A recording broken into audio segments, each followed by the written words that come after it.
बघू शकता आता आम्ही बनवत आहे पुलाव।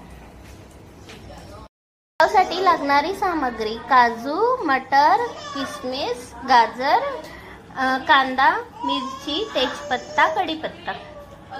तांदूळ हे भिजत घातलेले आहेत आणि अद्रक लसूणची पेस्ट ठेवलेला आहे। त्याच्यामध्ये तेल टाकून घेतलंय। आता जिरं टाकलेलं आहे। आता हे सगळं कांदा, मिरची, तेजपत्ता, कढीपत्ता हे टाकून घेतलेलं, कोथिंबीर, मोठी विलायची,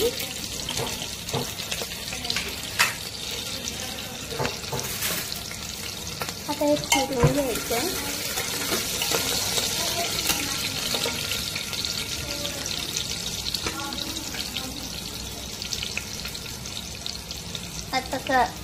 आता काजू टाकायचे।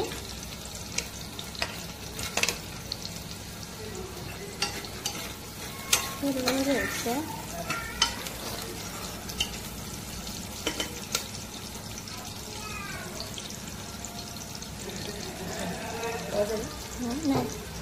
लसूणची पेस्ट टाकत आहे।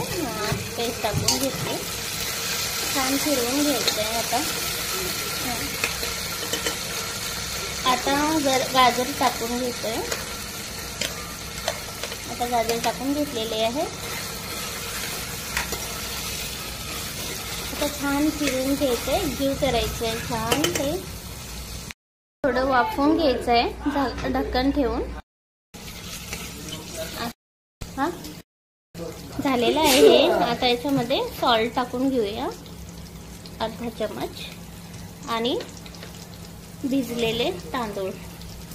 आता भिजलेले तांदूळ पण ऍड करूया याच्यामध्ये।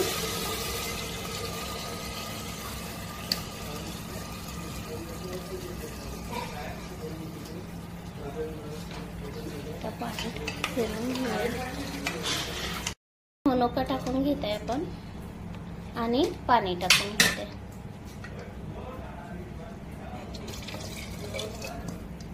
पाणी टाकलेलं आहे।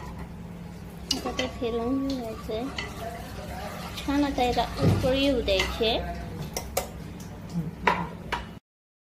आता उकळलेला आहे, भात उकळलेला आहे। आता याच्यामध्ये आपण मटर टाकून घेतोय आणि काळा मसाला, मटर आणि कलर। आता 1-2 शिट्ट्या घ्यायच्या आहेत आणि झाला आपला पुलाव रेडी। पुलाव रेडी। आता बघा झालेला आहे आपला पुलाव रेडी।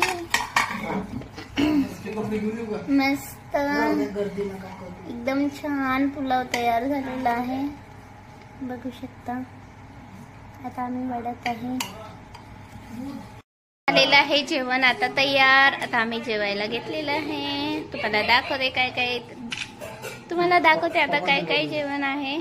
तिखट पापड। आता बघा किती छान सगळं झालेलं आहे, बनलेलं आहे, रेडी झालंय जेवण। चपाती आहे, पापड आहे, कढी आहे, खीर आहे, पनीर आहे, दाल फ्राय, पुलाव आणि सॅलेड झालेलं आहे। या जेवायला सगळे। आता आम्ही जेवण करतोय।